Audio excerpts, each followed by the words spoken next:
ሰላማችሁ ይብዛ የተወደዳችሁ የጄኤምኤም ቴሌቪዥን ተመልካቾቻችን ከጄኤምኤም ቴሌቪዥን መረጃ ወደ እናንተ የምናደርስበት ሰዓት ላይ ነው የምንገኘው። መረጃዎቹን እየነገርኳችሁ ቆይታ ማድረገው ሊያ ሳሙኤል። በመጀመሪያም አርዕስተ ዜና።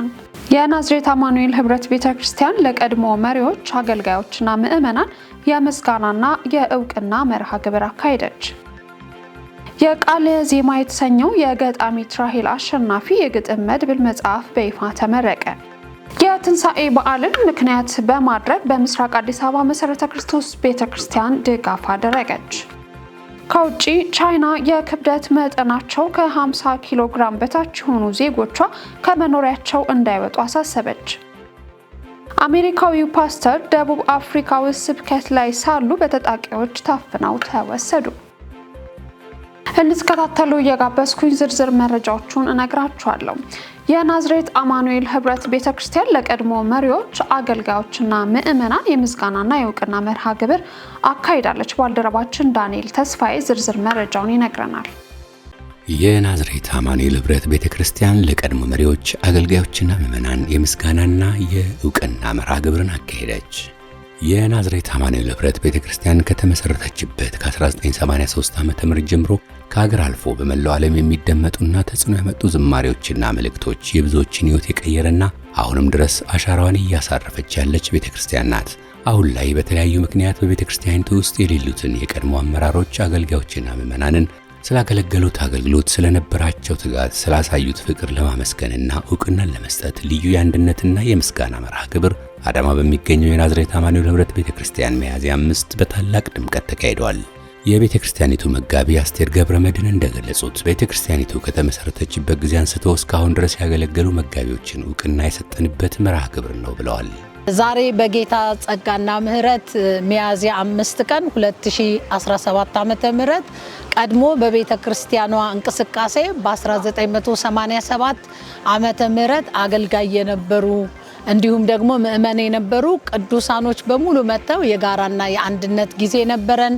እንዲሁም ደግሞ ቤተክርስቲያኗ ከተመሰረተች ጀምሮ እስካሁን ድረስ ያገለገሉ መጋቢዎችን እውቅና የሰጠንበት እንዲሁም የቤተክርስቲያን ሽማግሌዎችን፣ አገልጋዮችን ያመሰገንበትና ከዚህም በላይ ደግሞ በእነዚህ 10 ዓመታት እስከ 34 ዓመት ማለት ነው እግዚአብሔር የሰራውን ነገር ያመሰገንበት ያከበርንበት ጊዜ ነው። በርካታ መጋቢዎች፣ በርካታ የጽፈት ቤት ሰራተኞች እንዲሁም ደግሞ በየከተማው ያሉ በዚች ቤተክርስቲያን ተወልደው ያደጉ ብዙ ወገኖች መጥተው ነበረ። ከማለዳ ጀምሮ በጣም ጥሩ ድባብ ነበረን። በቸርቿ እንቅስቃሴ ከመጀመሪያው የነበሩ በርካታ ያንን ዘመን የሚያስታውሱ ዜማዎች፣ ቅኔዎች ነበሩ። በጣም ጥሩ ድባብ ነበረ። እግዚአብሔር ይመስገን። ከነሱ ጋራ በጣም የጋራ ጊዜ አሳልፈናል። ቤተክርስቲያናችን እንደምታውቁት ናዝሬት አማኑኤል ህብረት ቤተክርስቲያን እናት ቤተክርስቲያን ናት። በተለይ እስከ 1997 ዓ.ም የዋናን ቢሮ ተክታ ምትሰራ ቤተክርስቲያን ነበረች። በጣም በርካታ አጥቢያዎችን የመራች ያስተዳደረች ቤተክርስቲያን ናት። በጣም እዚች ቤተክርስቲያን ውስጥ ማገልገል ማምለክ በጣም ትልቅ እድል ነው። በጣም የመጀመሪያ ቤተክርስቲያን ስለሆነች ማለት ነው። እንግዲህ የአጥቢያ ቤተክርስቲያኖችን ማስተዳደር ከተወች ከ1997 ዓመተ ምህረት በኋላ ግን የራሷን አጥቢያዎች እየከፈተች ነው። 5 አጥቢያዎች እዚህ ከተማ ከፍታለች። 6ኛው አጥቢያ በደቡብ ኦሞ ዞን ኦሞራቴ ከተማ ውስጥ ደግሞ 6ኛ አጥቢያዋን ከፍታ እንግዲህ እንቅስቃሴ እያደረገች ነው። እግዚአብሔር በጣም ረድቶናል። እግዚአብሔር በጣም አግዞናል። በዚች ቤተክርስቲያን በርካታ ስራዎች ተሰርተዋል። በዚሁ አጋጣሚ እንግዲህ በዚች ቤተክርስቲያን ያገለገላችሁ አገልጋዮች በሙሉ በፋይናንስም እንዲሁም በተለያየ ነገር የረዳችሁንን በሙሉ በዚሁ አጋጣሚ ማመስገን እፈልጋለሁ። ግን ዛሬ በጣም ጥሩ ጊዜ ነበረን። እግዚአብሔር ረድቶናል፣ አግዞናል። ጌታ ቢፈቅድና በህይወት ብንኖር ደግሞ በ2018 ዓመተ ምህረት እንግዲህ 35ኛ ዓመታችንን እናከብራለን። በዛ ደግሞ በጣም ጥሩ ጊዜ ይኖረናል ብዬ ተስፋ አደርጋለሁ። ክብር ለአምላካችን ለእግዚአብሔር ይሁን። ደስ ብሎኛል። የጌታ ጸጋና ሰላም ይብዛላችሁ።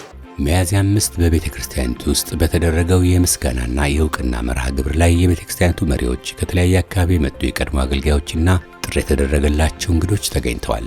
በኢትዮጵያ ቤተ ክርስቲያን ታሪክ ያልተለመደ አሁን ላይ ግን እየታየ ያለው አገልጋዮችን በሕይወት እያሉ የማመስገንና የማበረታታት ተግባር ይቀጥል የሚያሰኝ ነው። የትንሣኤ በዓልን ምክንያት በማድረግ በምስራቅ አዲስ አበባ መሠረተ ክርስቶስ ቤተክርስቲያን ድጋፍ አደረገች። ቅዳሜ ሚያዝያ 4 ቀን 2017 ዓ.ም በተደረገው በዚህ መርሃ ግብር ላይም ከተለያዩ ስፍራዎች የመጡ የጤና ባለሙያዎች እንዲሁም የቤተ ክርስቲያን አገልጋዮች በዕለቱ 250 ለሚጠጉ ወገኖች የአይነት እንዲሁም ወደ 45 የሚጠጉ የጤና ባለሙያዎችም የነፃ ሕክምናና የምርመራ ድጋፎችን አድርገዋል። የበረከት ተልእኮ በሚል ርዕስ በነቢይ ሸዋንግዛው ሐሰን የተጻፈው መጽሐፍ ተመረቀ። የበረከት ተልእኮ በሚል ርዕስ በነቢይ ሸዋንግዛው ሐሰን የተጻፈው መጽሐፍ ተመረቀ። የነፃ አውጪ ከተማ የወንጌል አገልግሎት ቤተክርስቲያን ባላደራ በሆኑት በነቢይ ሸዋንግዛው የተጻፈው መጽሐፍ ሚያዝያ 4 ቀን 2017 ዓ.ም የተለያዩ ተጋባዥ እንግዶች በተገኙበት በይፋ ተመርቋል። ጸሐፊው እንደተናገሩትም መጽሐፉን ለመጨረስ ዘለግ ያለ ጊዜ መውሰዱንና በብዙ ዝግጅቶች ማለፉንም አስረድተዋል። እንግዲህ ወደ እናንተ የቀረብኩት ከኋላችን እንደምናየው የበረከት ተልእኮ የሚል መጽሐፍ ወይንም ደግሞ ወደ ተፈጠርንበት የበረከት ተልእኮ እንመለስ የሚል ለአማኞች የሚሆን የተጻፈ መጽሐፍ ነው። ይህ መጽሐፍ በ2001 ዓ.ም ነው የተጀመረው። ያን ጊዜ ነው የተጸነሰው ማለት ነው። አሁን ስናስብ 16 ዓመቱ ሆኖታል ማለት ነው። የ16 ዓመት የተጸነሰ መጽሐፍ ነው ዛሬ የተወለደው ማለት ነው። የበረከት ተልእኮ ከዘፍጥረት መጽሐፍ ምዕራፍ 1 ላይ ነው የሚጀምረው። ምክንያቱም እግዚአብሔር ሰዎችን ምንድነው ያደረገው? ባረካቸው ነው የሚለው አይደለም። የፈጠራቸውን ሰዎች ባርኳቸዋል ነው የሚለው እና ሲባረኩ ደግሞ በምንድነው የተባረኩት? የተባረኩበት 4 ፖይንቶች አሉ እዛ ላይ ስንመለከት። ይሄ ከዘፍጥረት አኳያ ነው። ነገር ግን ደግሞ ወደ ወንጌል አገልግሎት ደግሞ በምንመጣበት ሰዓት ትልቁ የበረከታችን ተልእኮ ወንጌልን መስራት ላይ ነው። ቤተክርስቲያን የምትባረከው ሪል በረከት ወንጌል ስትሰራ ነው።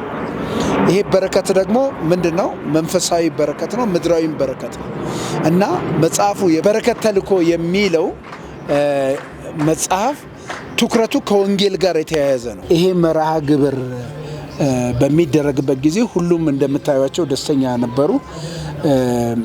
ይሄ ወደ ትውልድ እንዲሻገር ተብሎ ዛሬ ይሄ ምረቃው ትልቁ ትውልድ እጅ ላይ እንዲገባ ነው።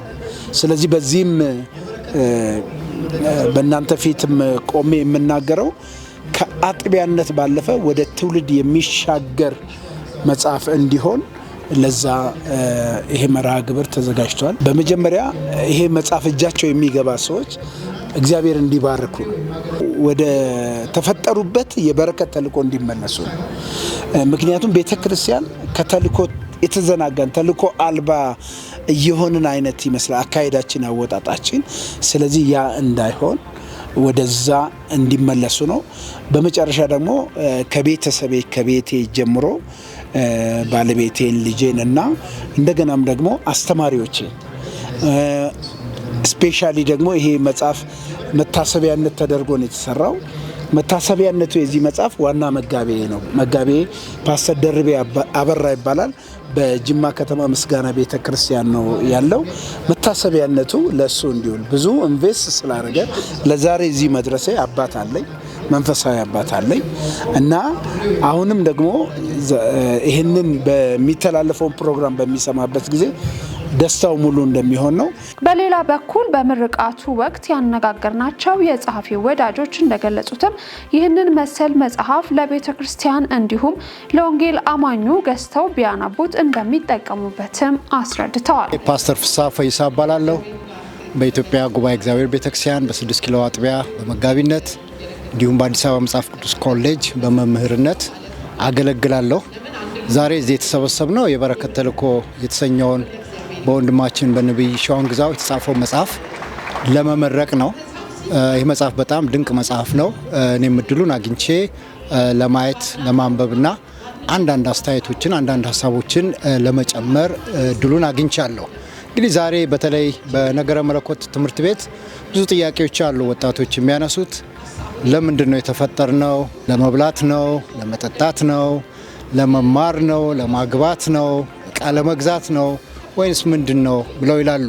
እነኛ አሁን የጠቀስኳቸውን ነገሮች ሰዎች አግኝተዋቸው ህይወት ትርጉም ያጣል እና ህይወት ትርጉም ላጣባቸው ይሄ መጽሐፍ የበረከት ተልእኮ የተጠራ ነው። ክርስቶስን ለማሳወቅ ክርስቶስን ለመናገር እሱ ባርኮናል፣ እሱ አድኖናል እና ይህንን ህይወት ለሌሎች ለማካፈል ነው የሚለውን ትልቅ የሆነ ሀሳብና እኛ እያንዳንዳችን የነገረ መለኮት ሰዎች እንደሚሉት በእግዚአብሔር መልክና አምሳል ተፈጥረናል። በእግዚአብሔር መልክና አምሳል መፈጠራችን ብቻ ሳይሆን ደግሞ የእግዚአብሔርን ተልእኮ ወይም ሚስዮ ዴይ ብለን የምንለውን እሱንም ደግሞ ለመፈጸም በዚህ ምድር ላይ ተፈጥረናል የሚለውን በተለይ ለአገልጋዮች ለምናገለግለው ሰዎች በአዲስ መንገድም ደግሞ እግዚአብሔር ለማገልገል ለተጠሩ ሰዎች ትልቅ መልእክት የያዘ ትልቅ ሀሳብ የያዘ ድንቅ መጽሐፍ ነው። ፓስተር ሙሴ በላይነህ እባላለሁ። ከቪክቶሪ ስነ መለኮት ኮሌጅ በዛ የመምህር ነኝ። የመጽሐፉ ሀሳብ እና ዋና ትኩረት በአራት አቅጣጫዎች ላይ ነው የተመለከትኩት። አንደኛ ያው ከስሙ እንደምንረዳው ከርዕሱ የበረከት ተልእኮ ነው የሚለውና አራት ነገሮችን አሳያለሁ። እኔም አንደኛው ተልእኮን ዲፋይን ያደርጋል። ተልእኮ ማለት ምን ማለት ነው? ማን የላከን? ሁለተኛው የሚያነሳው ነው የተላክንበት መልእክት ምን አይነት ነው? ሶስተኛው ደግሞ ተልእኮ ተቀባዮች እኛ መሆናችን የሚያሳይ ነው። የመጽሐፉ ዋና ዓላማ ወደ ተፈጠርንበት ተልእኮ እንመለስ የሚል ነው። የተፈጠርንበት ተልእኮ የምንኖርበትን ዓላማና የተጠራንበትን ዓላማ የሚገልጽ ነው። ለአሁኑ ትውልድ የሚያስተላልፈው ነገር ምንድን ነው? ያለ ተልእኮ አለመሆናችንን የሚያሳይ ነው። ምክንያቱም ባዷችን አለመሆናችንን ተልእኮ በእጃችን እንዳለ የሚያሳይ ነውና የተጠራንበትን ተልእኮ እንድንወጣ ያዘናል።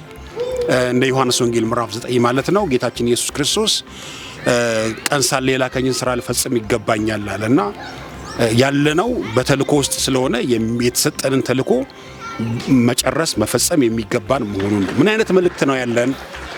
ለጠፉት ወንጌል እንድንሰብክ የሚረዳ የሚያግዝ የሚያንጽ ቤተክርስቲያን የሚገነባ መልእክት ይዘን ለትውልዱ እንድንወጣ የሚያስተምር መጽሐፍ ነው። በጠቅላላው መጋቢ ታምራት ተስፋዬ ይባላለሁ። የስላሴ ህብረት ቤተክርስቲያን ዋና መጋቢ ነኝ።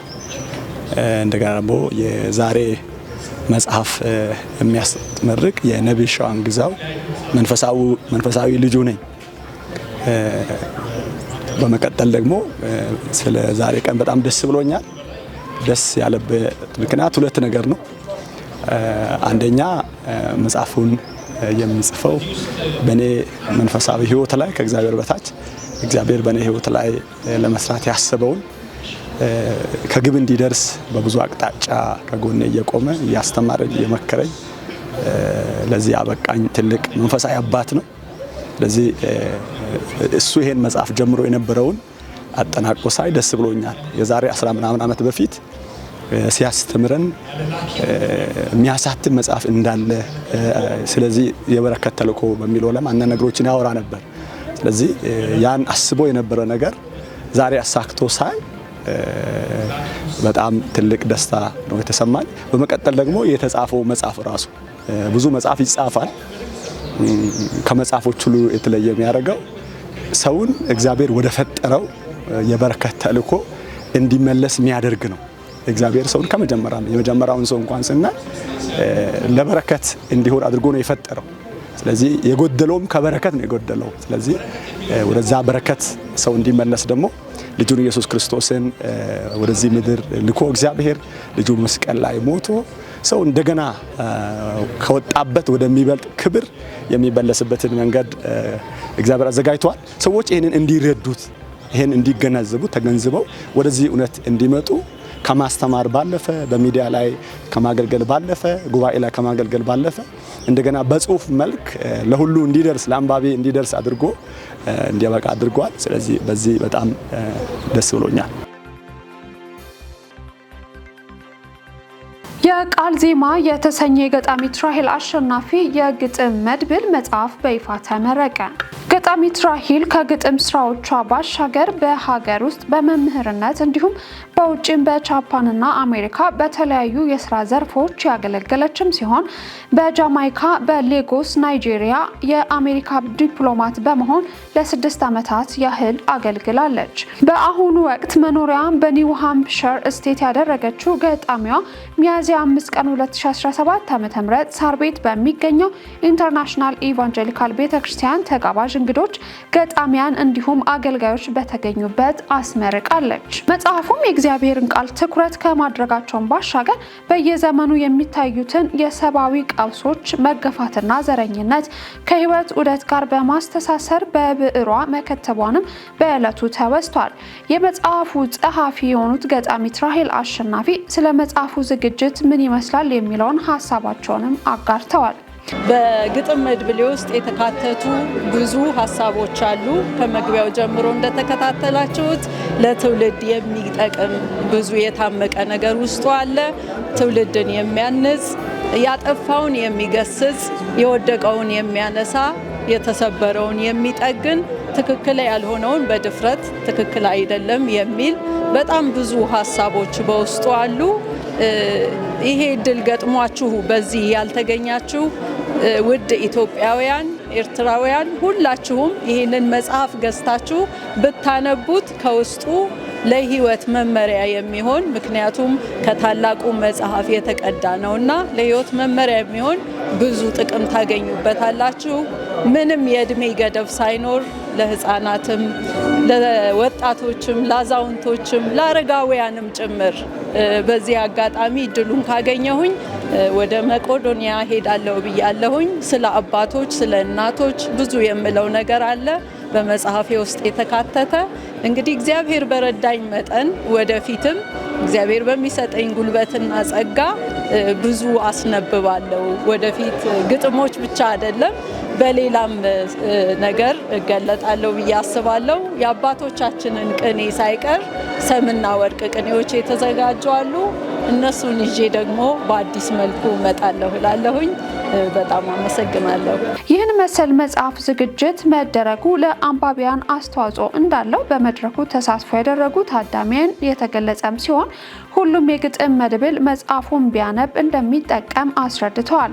ፕሮግራሙን በመጽሐፉ ዝግጅት ዙሪያ በአርቶትና በልዩ ልዩ መልኩ አስተዋጽኦ ላደረጉ የእውቅና ስጦታ የተደረገም ሲሆን በመጨረሻም ኬክ በመቁረስ መርሃ ግብሩ መጽሐፉ በይፋ ተመርቆ የፕሮግራሙ ማብቂያ ሆኗል።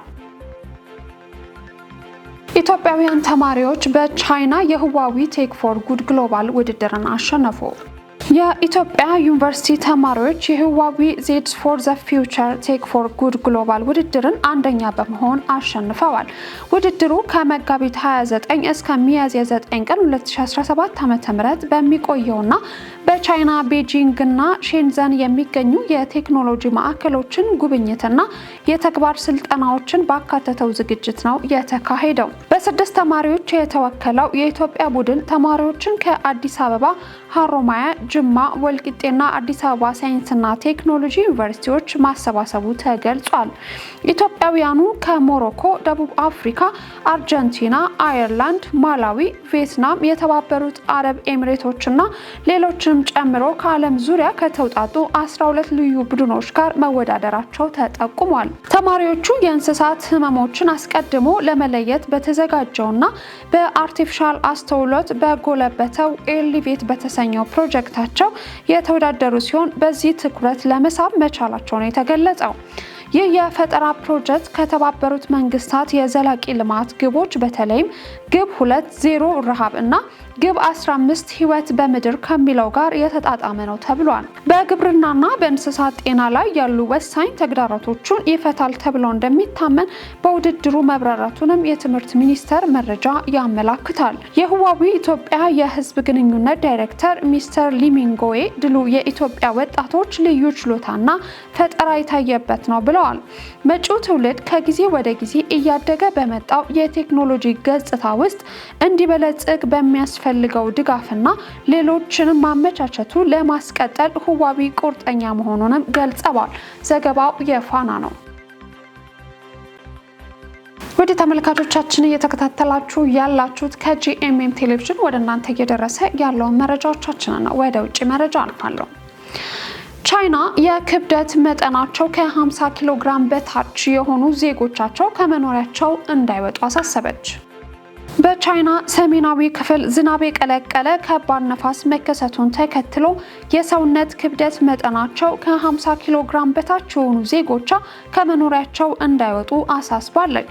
ከሀገሪቱ ደቡባዊ አዋሳኝ መንጎሊያ መነሻውን ያደረገው ነፋስ በሰዓት 150 ኪሎ ሜትር በመሸፈን ቤጂንግ፣ ቲያንጂንን እና ሄይበን ጨምሮ የቻይናን ሰሜናዊ ክፍሎች እየመታ ይገኛል። የነፋሱ ጥንካሬ ከ1 እስከ 17 ባለ ደረጃ የሚለካ ሲሆን አሁን ላይ የተከሰተው ከባድ ነፋስ ባለፉት 10 ዓመታት ከተመዘገቡት የመጀመሪያው መሆኑ ተገልጿል። የተከሰተው ከባድ ነፋስ ደረጃ 13 ሲሆን ዝናብ፣ በረዶና ነጎድጓድ የቀላቀለ መሆኑን የቻይና አየር ትንበያ ኤጀንሲ ጠቁሟል። በሁነቱ በሰው ሕይወት ላይ የደረሰ ምንም አይነት ጉዳት እንደሌለ ያመላከተው ኤጀንሲው ከ300 በላይ ግዙፍ ዛፎች ተገንድሰው መውደቃቸውን ጠቁሟል።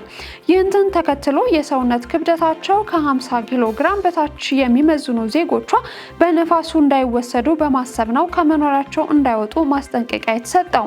እንዲሁም ነፋሱ የባሰ አደጋ እንዳያስከትል አስቸኳይ እርምጃዎች እየተወሰዱ ይገኛሉ። ዛፎቹ በቀላሉ እንዳይነቃነቁ ማጠናከሪያ ብሎም መቁረጥ፣ ፓርኮች እንዲዘጉ እንዲሁም ወሳኝና አስፈላጊ ያልሆኑ በረራዎች እንዲሰረዙም ተደርጓል። ክስተቱን ተከትሎ የቤጂንግና ሌሎች የቻይና ሰሜናዊ አካባቢ ጎዳናዎች ጭር ብለው መዋላቸውን አሪቲ በዘገባው አመላክቷል። አሜሪካዊው ፓስተር በደቡብ አፍሪካ ውስጥ ስብከት ላይ ሳሉ በታጣቂዎች ታፍነው ተወሰዱ። በደቡብ አፍሪካ በአንድ ቤተክርስቲያን ውስጥ እየሰበኩ የነበሩ አሜሪካዊ ፓስተር በታጠቀ ቡድን ታፍነው መወሰዳቸውን ባለስልጣናቶቹ ገልጸዋል። ጆርጅ ሱልቬን የተባሉት ፓስተር በኢስት ኬፕ ግዛት በሚገኘው ጋብራ ከተማ ባለው ሐሙስ ዕለት ፌሎሺፕ ባፕቲስት ቸርች ኢን ማዝዌር ቤተክርስቲያን ውስጥ ስብከት ላይ ሳሉ ነው ታፍነው የተወሰዱት። የፖሊስ ቃል አቀባይ ካፒቴን አንድሬ ፔቴች 4 የታጠቁና ጭንብል ያጠለቁ ወንዶች ናቸው ፓስተሩን አፍነው የወሰዷቸው ሲሉ ለቢቢሲ ገልጸዋል። ታጣቂዎቹ ከቤተ ክርስቲያኑ ከመሸሻቸው በፊት 2 ስልክ ሰርቀዋል። ከዚያም የ45 ዓመቱን ፓስተር መኪና ተጠቅመው አሽሽተዋል። ፖሊስ መኪናውን ቢያገኝም ፓስተሩ ግን ከወዴት እንደተወሰዱ አልታወቀም። የአሜሪካው የውጭ ጉዳይ መስሪያ ቤት ቃል አቀባይ ፓስተሩ በደቡብ አፍሪካ በታጣቂዎች ታፍነው እንደተወሰዱ ማወቁን ለቢቢሲ ገልጿል። መስሪያ ቤቱን ጨምሮ የአሜሪካውያን ደህንነት ቅድሚያ የምንሰጠው ነው ብለዋል። የፖሊስ ቃል አቀባዩ እንዳሉት ጉዳዩ ለደቡብ አፍሪካ ልዩ የፖሊስ ኃይል ተሰጥቷል። ሀውክስ የተባለው የሀገሪቱ ልዩ የፖሊስ ክፍል በአደገኛ የወንጀል ቡድኖችና ከፍተኛ ሙስናን የሚመረምር ነው። የሀውክስ ቃል አቀባይ ኮሎኔል አሌቬ ፊምባ ፖሊስ ግለሰቡን ለማግኘት ሁሉንም አማራጭ እየተመለከተ ነው ብለዋል። የፓስተሩ ቤተሰብ ቃል አቀባይ ጀርሚ ሆል እንዳለው ፓስተሩ ከባለቤታቸውና ከልጆቹ ጋር ቤተ ክርስቲያን ነበር። አፍነው የወሰዷቸው ታጣቂዎች ስሙን ያውቁት ነበር ብለዋል። የፓስተሩ እናት ቶኒያ ሞርቶን ሪከር በክስተቱ ልባቸው መሰበሩን በፌስቡክ ገጻቸው አስፍረዋል። ምዕመኑና የአሜሪካ ኤምባሲ ሊያገኛቸው እየሞከሩ ነው ተብሏል። ከእገታው በኋላ ገንዘብ እንዳልተጠየቀ ኒውስ 24 የተባለው መገናኛ ብዙሃንም ዘግቧል። በሱዳን የፈጣን ድጋፍ ሰጪ ኃይሎች በፈጸሙት ጥቃት ቢያንስ 100 ሰዎች ተገደሉ። ባልደረባችን ዳንኤል አንተነህ ዝርዝር መረጃውን ይነግረናል። የሱዳኑ ፓራሚሊታሪ የፈጣን ድጋፍ ሰጪ ኃይል አርኤስኤፍ በዳርፉር ክልል በረሃብ የተጠቁ ዜጎች በሚገኙባቸው ካምፖች ላይ ለ2 ተከታታይ ቀናት በፈጸመው ጥቃት 20 ህጻናትና 9 የእርዳታ ሰራተኞችን ጨምሮ ቢያንስ 100 ሰዎች ህይወታቸውን አጥተዋል ሲል የተባበሩት መንግስታት ድርጅት አስታውቋል። በሱዳን የተባበሩት መንግስታት ድርጅት የሰብአዊ እርዳታ አስተባባሪ ክሌመንት ንኩቤታ ሳላሚ እንደተናገሩትም አርኤስኤፍ እና አጋር ሚሊሻዎቹ በዛምዛም፣ አቡ ሾሩክ ካምፖችና በሱዳን ዳርፉር ግዛት ዋና ከተማ ኤልፋሽር ከተማ ዓላማ ላይ ጥቃት ሰንዝረዋልም ብለዋል። ካምፑ አርብና በድጋሚ ቅዳሜ ዕለት ጥቃት ደርሶበታል የተባለም ሲሆን ልኩዌታ ሳላሚ በሰጡት መግለጫ እንደተናገሩትም 9 የእርዳታ ሰራተኞች በዛምዛም ካምፕ ውስጥ በስራ ላይ ካሉ ጥቂት የጤና ኬላዎች በአንዱ ሲሰሩም ተገድለዋልም ተብሏል። ዛምዛምና አቡ ሹክ ከ700 ሺህ የሚበልጡ ሰዎች ዳርፉር ያለውን ግጭት ፍራቻ ቤታቸውን ጥለው የተሰደዱ ሰዎች የሰፈሩበት እንደሆነም የተባበሩት መንግስታት ድርጅት መረጃም ያሳያል። ይህ ግጭት ከተቀሰቀሰበት ካለፉት 2 ዓመታት ወዲህም በሱዳን በተፈናቀሉ ሰዎችና የእርዳታ ሰራተኞች ላይ የሚፈጸሙ ተከታታይ አሰቃቂ ጥቃቶች መባባሱንም ያሳያል። የተባበሩት መንግስታት ድርጅት ባለስልጣን የእርዳታ ሰራተኞችን ማንነታቸውን አልገለጹም። የሱዳን ዶክተሮች ህብረት በሰጠው መግለጫ ግን አርብ ዕለት በዛምዛም የሚገኘው ሆስፒታል ጥቃት በደረሰበት ወቅት የሪሊፍ ኢንተርናሽናል ቡድን 6 የህክምና ሰራተኞች ተገድለዋል ሲልም አስታውቋል። ከሟቾቹ መካከልም መሐመድ ባከር እድሪስ የሆስፒታሉ ሐኪምና የክልሉ መሪ አደም ባከር አብደላህ እንደሚገኙበትም ህብረቱ ገልጿል።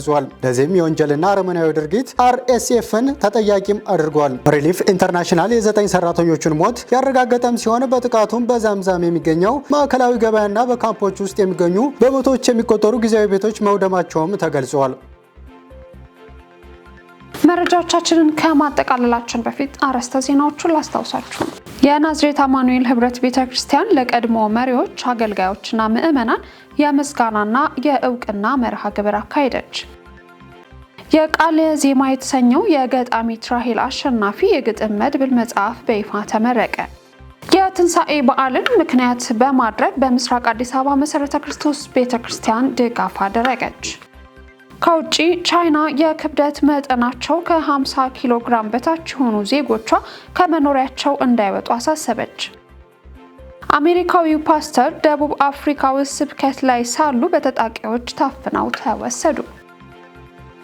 ለዛሬ ያዝነላችሁ መረጃዎች እነዚሁ ነበሩ። ያዘጋጁላችሁ ነጻነት ዋቆማና ዳንኤል አንተነህ ከመላው የስቱዲዮ ባለሙያዎች ጋር በጋራ በመሆን ነበር ወደ እናንተ ያደረስኩት። ለሳሙኤል ሌሎች የጄኤምኤም ቴሌቪዥን ፕሮግራሞች ይቀጥላሉ። መልካም ጊዜ